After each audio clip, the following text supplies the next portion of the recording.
Aménager un camion série 3, c'est parti!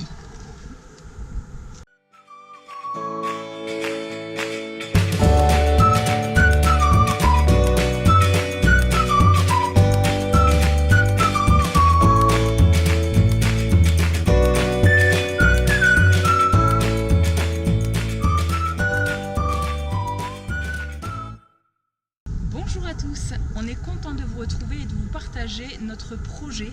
On est dans l'aménagement du camion série 3. Alors on va reprendre là où on en était, à savoir la cellule. Donc pour ceux qui ont suivi la cellule, il y avait des traits gris et verts. On a fait le choix avec Raphaël de repeindre toute la cellule en couleur crème. Voilà, ça nous semblait sympa. Alors on va regarder également, tiens, fais un petit coucou sur l'âne chérie parce qu'il est tout mignon là.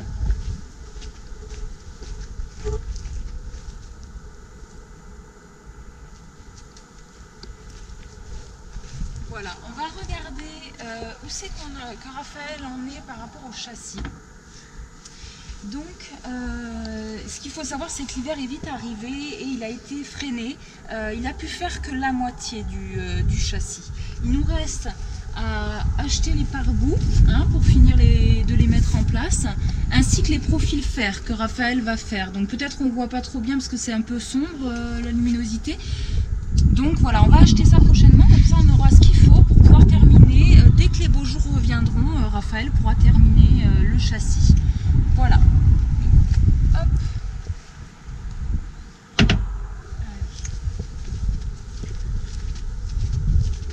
nous reste également à regarder pour le profil. Il y avait des impacts en fait, là, tac, tac, tac, à droite, à gauche. Je vais vous mettre les photos de toute façon. Donc comme on peut le voir, Raphaël a tout refait. Donc n'hésitez pas si vous avez des questions. Maintenant, vous pouvez retrouver les informations dans l'aménagement du camion série 2. Voilà, Raphaël explique plus ou moins comment il a fait, en sachant que bon, on a fait le choix de ne pas s'étaler là-dessus parce qu'il y a tellement à dire et à faire. Voilà. Écoutez, pour ce qui est de l'extérieur, je pense qu'on a fait le tour. On va pouvoir passer à l'intérieur. C'est parti. On se retrouve à l'intérieur et il fait meilleur à l'intérieur parce que dehors c'était un petit peu froid. On est content de retrouver Raphaël pour ses précieux conseils. Bonjour à tous. Qu'il va nous donner. Donc on est là pour vous parler du poêle aujourd'hui. Comme vous pouvez le voir, on a fait l'acquisition d'un bébé Jotule.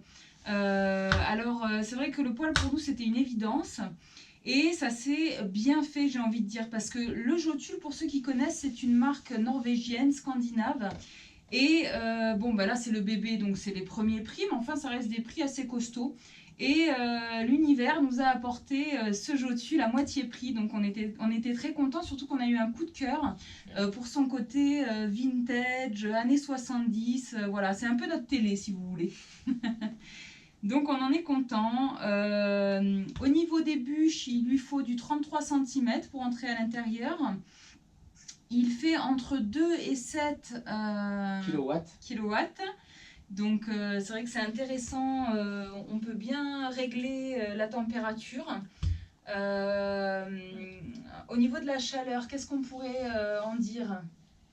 C'est une chaleur agréable qui n'est pas dure à vivre, du fait justement que ça soit de la marque Jotule. C'est un poêle de qualité, quoi. Ouais. Jotule a vraiment cette spécificité, c'est vraiment de jouer avec le chaud et le froid. Et c'est vrai que ça peut être doux comme ça peut être agressif. C'est à nous après de jouer en fonction de ce qu'on veut réellement.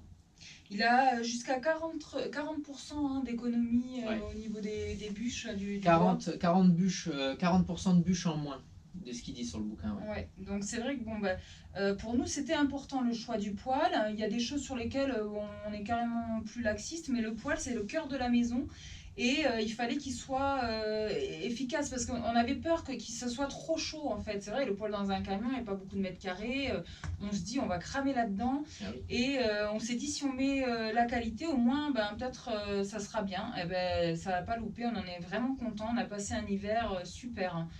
Et au niveau de la consommation, du coup, on a encore pas mal de bois, hein, donc on aura fait 4 stères pour l'hiver, en sachant qu'on a eu un bon prix en plus, donc pour 200 € l'hiver, franchement, c'est aussi une affaire de ce côté-là. C'est un gros point positif aussi. Au niveau de la place, on a fait le choix de ne pas mettre de gaz. Donc du coup, il y a une soute à l'extérieur. Je vous avais montré au tout début, dans l'aménagement du série 2. Il y a une soute où c'est qu'il y a 2 bouteilles de gaz. Donc on a enlevé le gaz et à la place, on y mettra le bois. Et là, on pourra tenir une semaine facile pour se chauffer l'hiver. Voilà. Donc c'est vrai qu'on on est content aussi de ce côté-là. Alors, je pense avoir fait le tour par rapport au poêle. Je vais laisser prendre le relais Raphaël. Avant, je voulais juste préciser qu'on était un petit peu dégoûtés parce qu'on avait fait le démontage des cloisons en accéléré. Parce que, pour ceux qui se souviennent, il y avait une cloison comme en face. Et du coup, il y avait ça, il y avait toutes les photos étape par étape de comment il s'y était pris. Et en fait, entre-temps, le disque dur nous a lâchés. Donc, on a tout perdu. Et du coup, il va devoir tout vous expliquer maintenant, comment il a procédé. Donc, je te laisse la parole, Raphaël. Donc alors, on va commencer. Comme il n'y a plus les photos qu'on a tout perdu, on va essayer d'imaginer tout par le mental. Tout simplement. Alors, j'ai commencé en fait par mettre une plaque coupe-feu à l'arrière, car le camion en fait lui est composé de fibres de verre et d'époxy avec de la mousse qui est au milieu et de l'époxy à l'extérieur aussi qui fait à peu près 4 cm. Donc ce qu'il a fallu faire pour mettre la plaque en place, moi j'ai pas voulu la mettre juste en applique. Donc ce que j'ai fait c'est que je l'ai encastrée. Donc pour l'encastrer, alors j'ai pris la plaque. Elle fait 1,20 m de large. Après la hauteur, il me semble que c'est du 2,50 m. Donc moi je l'ai retaillé aux normes qui est prescrit pour ce poêle-ci. C'est-à-dire qu'à partir du poêle, on peut se permettre de mettre 50 cm de chaque côté et ne pas avoir la plaque plus longue. Donc je l'ai coupé à ce qui me semblait le meilleur pour moi. Donc j'ai mis la plaque en place. Une fois que je l'ai découpée, je l'ai tracée de chaque côté. Une fois que je l'ai tracée, j'ai enlevé la plaque. J'ai pris l'épaisseur du placo que j'ai enlevé sur mon époxy. Une fois que j'ai fait ça et que la mousse a été bien enlevée, ma plaque, ce que j'ai fait, c'est que je lui ai mis des trous un peu partout pour pouvoir la fixer et la mettre en place après, parce que pour faire tenir une plaque comme ça, si vous voulez, il n'y a que de la mousse entre, et je ne peux pas mettre des vis dans la mousse, ça ne tient pas. Et de l'autre côté, il y a tout de suite l'époxy, donc je ne pouvais pas mettre des écrous ou des vis qui tiennent le tout, esthétiquement ça n'aurait pas été joli. Donc du coup, ce que j'ai fait, c'est que j'ai fait des trous partout dans la plaque, sur des trous de 2 cm à peu près. J'en ai fait un peu partout à la dalmatien. Et du coup, une fois que j'ai fait ces trous-là, j'ai couché la plaque au sol. J'ai acheté des mousses polyuréthane, la mousse polyuréthane coupe-feu, que j'ai badigeonnée un peu partout à l'envers de la plaque. Une fois que cette mousse a été mise en place, ce que j'ai fait, c'est que je l'ai relevée, mis en place contre le mur et contre ma mousse. Après, au préalable, ce que j'avais fait, c'est dommage que j'ai pas les photos, mais à l'extérieur, j'avais mis tout un système qui tient le mur à l'extérieur. Parce qu'en fait, pour faire tenir cette plaque, il a fallu que je mette des madriers, que je la fasse se maintenir contre le mur. Parce que la mousse polyuréthane, elle a tendance à pousser la plaque. Donc du coup, j'ai dû la maintenir de ce côté-ci et de l'autre côté du camion, pour pas que ça fasse un bombage. Parce que la mousse s'expanse et ça aurait été trop. Donc du coup, une fois qu'elle a été en place, la mousse est sortie par les trous que j'avais fait au préalable. Et ces trous-là m'ont servi d'ancrage, comme un harponnage pour pouvoir tenir la plaque. Une fois que ça a été fait, au bout de 2h30, c'était sec. Donc à partir de là, j'ai tout arasé, enlevé la mousse qui dépassait de ces trous. Après, j'ai enlevé un petit peu de mousse dans le trou pour pouvoir reboucher tout correctement avec du plâtre de Paris. C'est une prise rapide de plâtre de Paris. Donc j'ai badigeonné tout ça pour enlever justement l'esthétique, parce qu'on voyait des trous partout, c'était pas joli. Une fois que ça a été fait, ça a été bien recouvert, donc j'ai tout bien poncé. J'ai mis 1-2 couches d'après. Et là maintenant, pour ce qui est de la plaque, bah, elle tient comme ça en fait, tout simplement par la mousse et avec sa harponnage. Une fois que ça a été fait, j'ai enlevé tous les madriers de partout, ça s'est bien tenu, donc j'ai testé pour voir la solidité, donc c'est parfait. Et après ça, bah, pour la plaque, ça a été fait comme ça. Donc ce qu'il faut rajouter aussi, c'est qu'il va falloir que je fasse des bandes pour finir là. Mais ça, il faut que j'attende encore parce que je suis pas prêt, parce que l'époxy, il va m'en falloir pour autre chose et je le ferai en même temps. Donc après, est-ce qu'on peut... Tu vas reboucher, excuse-moi, je me permets. Donc tu vas reboucher avec de l'époxy dedans. En oui. fait, c'est tout. Non, et on fera un petit aparté le jour où je le ferai. Et je vous le glisserai dans une autre vidéo, aménagement du camion 4 ou 5 en fonction de notre avancement. Okay. C'est assez spécifique à expliquer, ouais. Et du coup, on n'y est pas. Après, si vous voulez, on peut parler de la plaque qui est là-haut, la grille. Donc, je vais me... Ouais, je pense pas qu'on la voit. Donc la grille, en fait, elle a été découpée pour ramener une prise d'air extérieure. Donc il a fallu en fait que je découpe avec une machine fine avec une scie qui est en oxydation. Donc je suis rentré directement dedans et j'ai carrément coupé. Donc j'ai mis une grille en place avec une fermeture pour les fois où on ne l'utilise pas. Donc c'est assez sympa. Et pour avoir mis en fait ce trou là, il a fallu en fait que je mette aussi une protection tout autour. C'est-à-dire qu'il a fallu que je mette de l'époxy avec de la fibre de verre pour protéger la mousse qui est à l'intérieur, pour pas qu'il y ait l'eau qui rentre, que ça moisisse et pour pas que ça salisse pour tout un tas de raisons. Donc du coup j'ai fait un moulage en époxy tout autour que j'ai peint en noir pour la raison qui est que la saleté revient toujours un peu partout et le blanc n'aurait pas été sympa. D'accord. Voilà pour ça. Donc maintenant on peut parler du tubage. Donc le tubage, il y a deux sortes de tubage qui existent. Il y a le tubage double isolé, qui est celui-ci, et le tubage simple. Donc nous on est parti sur un tubage double isolé parce qu'on avait peur qu'il fasse trop chaud. Parce que si on était sur un tubage simple, le fait qu'il soit simple, il aurait ramené beaucoup plus de chaleur du fait qu'il ne soit pas isolé. Donc on l'a pris isolé pour justement être tranquille avec ça et pour au cas où si quelqu'un se déplaçait et était amené à trébucher ou à venir toucher contre, de ne pas se brûler. Et pour la distance aussi entre les murs. J'allais venir, oui, pour la distance du mur. Parce qu'il y a des normes à respecter et du coup, pour être en plein dans le mille, il a fallu mettre un tubage isolé. Avec le tubage isolé, on peut se mettre à 15 cm du mur, comme c'est le cas. Si on était sur un tubage simple, il aurait fallu se mettre à 35 cm. Ce qui aurait fait qu'en fait, le poêle aurait été obligé, même avec la plaque coupe-feu, d'être beaucoup plus dans le passage. Tout simplement. Donc on est parti sur l'isolé pour tout ça.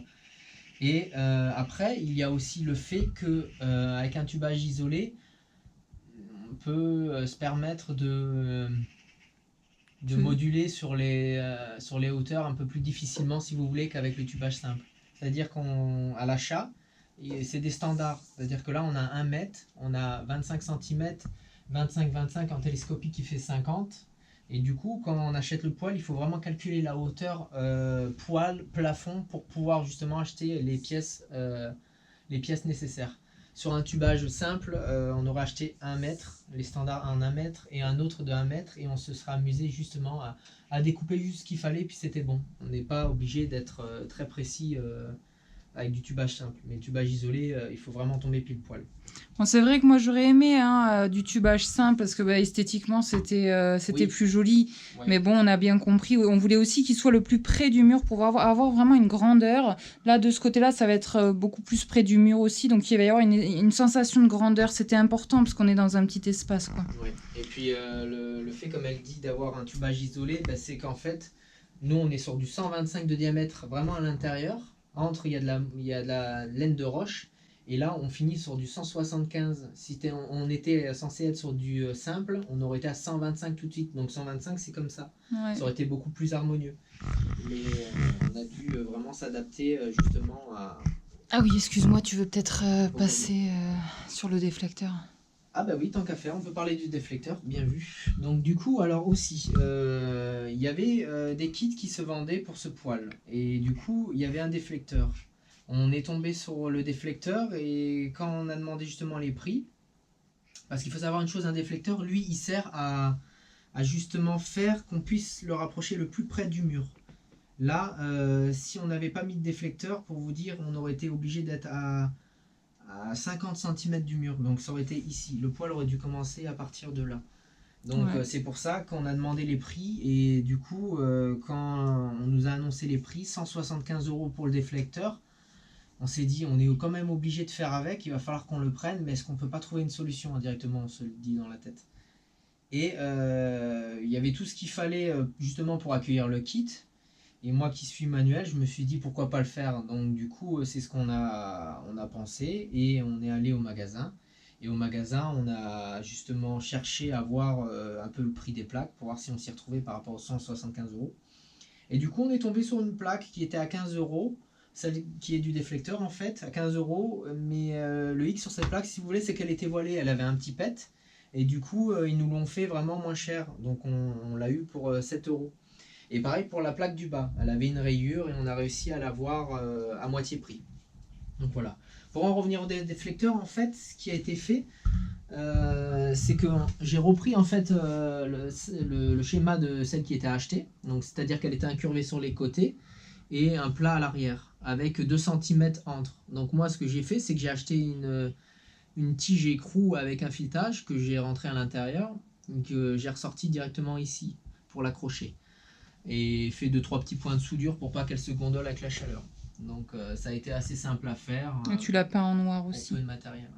Et puis après je l'ai peint en noir, je l'ai bombé et peint en noir.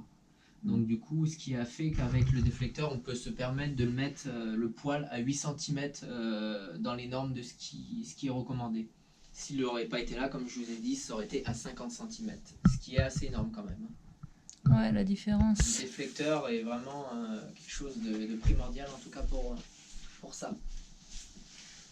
Mais c'est vrai qu'on était content parce que le poil c'était déjà un budget et après quand on voit tout ce qu'il y a autour et ça peut aller vite quoi.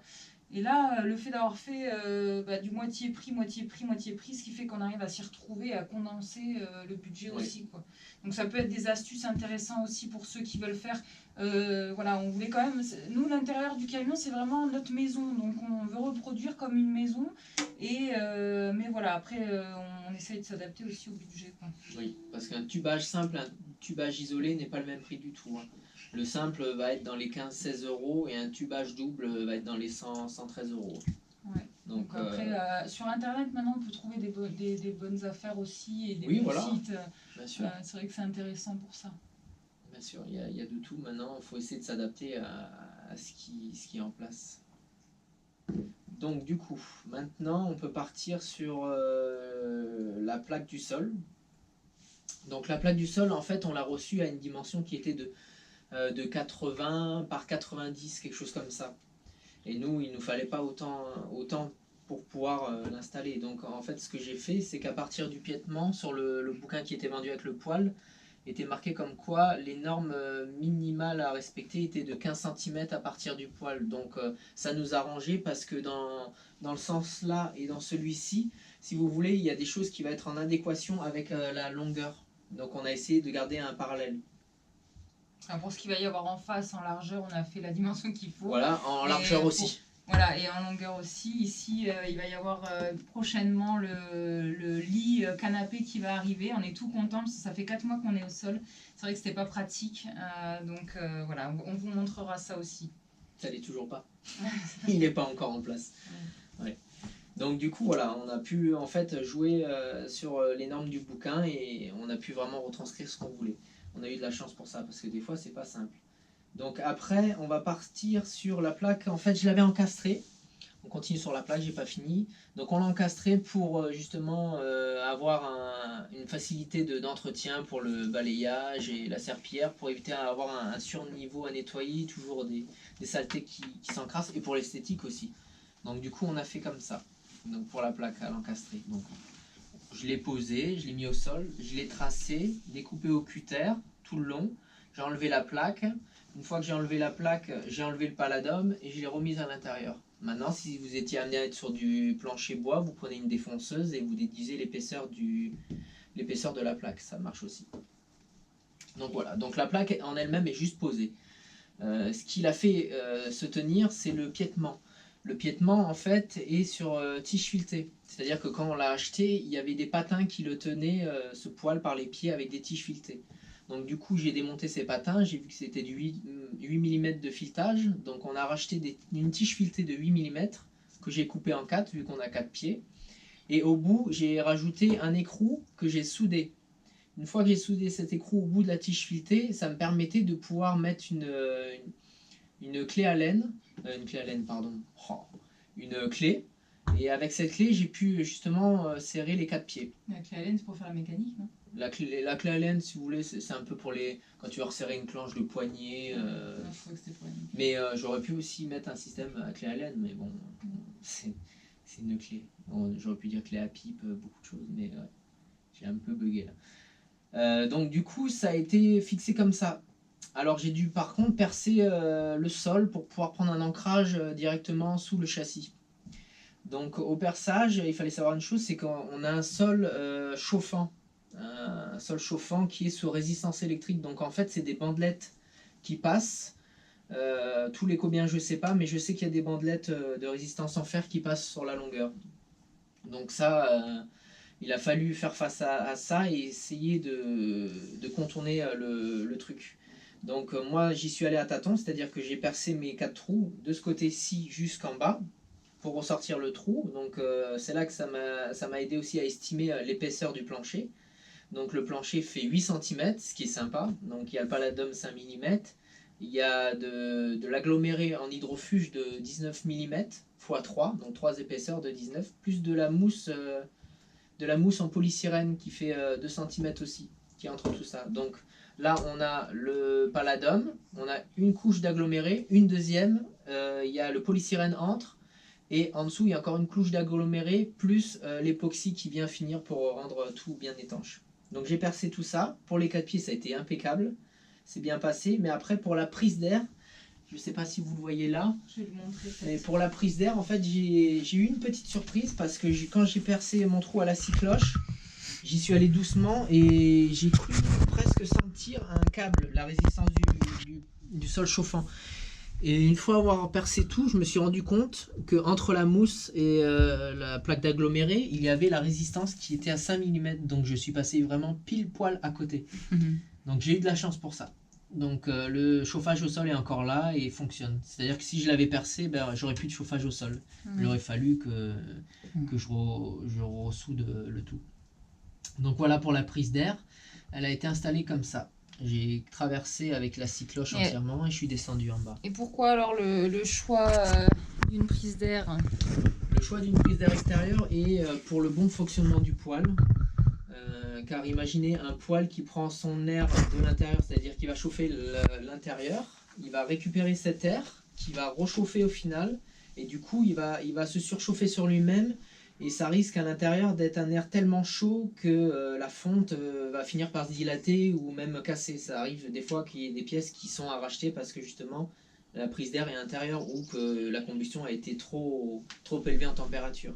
Donc nous on est parti sur une prise d'air extérieure pour justement ramener toujours de l'air frais et que le poêle s'alimente en air frais. C'est toujours beaucoup plus agréable pour lui que d'avoir un air chaud, tout simplement. Alors on l'a vu tout à l'heure quand j'ai montré le châssis dessous, c'est une petite auréole grille, blanc, la grille blanche, on voit aussi les 4 pieds du poêle. Oui. L'ancrage de fixation pour les piétements. Ouais. Oui, donc ça a été installé. Du coup, par rapport à ça, il a vraiment, il fonctionne bien, quoi.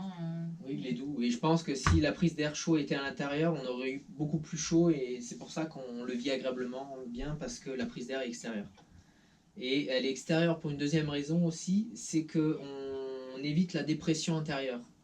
C'est très important parce que si maintenant le poêle était amené à avoir une dépression assez forte, le feu aurait pu s'éteindre et c'est pas l'idéal. Comme maintenant on ouvre une porte, on la ferme, on ouvre les fenêtres, on ferme, ça fait une dépression. Oui, ça a l'air qui est censé être aspiré et au final ressorti et ça peut étouffer le feu.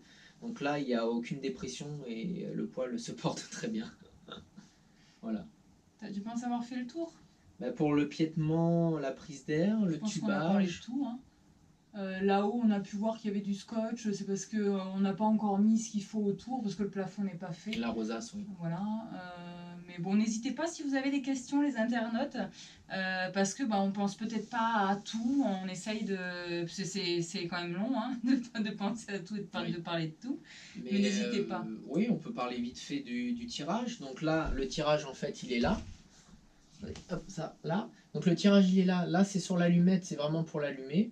Après, il y a le tirage normal et le tirage minimum.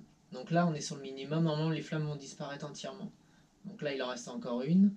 Et avec ça, on peut vraiment jouer sur la chaleur. C'est-à-dire que là, vraiment, il va vraiment bien ramener du...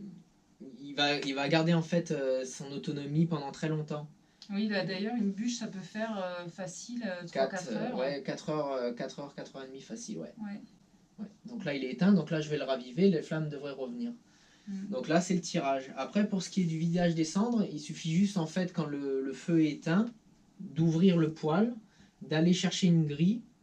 Et cette grille, une fois qu'elle est enlevée, il suffit juste de la lever, il y a un petit bac en dessous. Donc je récupère ce bac et je vide les cendres et après je le remets tout simplement. Et on tient à peu près 3 jours, 3 jours d'autonomie sans le vider. C'est-à-dire que autant nuit que jour, on tient le coup. Bon, on veut pas vous le vendre, hein, mais on en parle.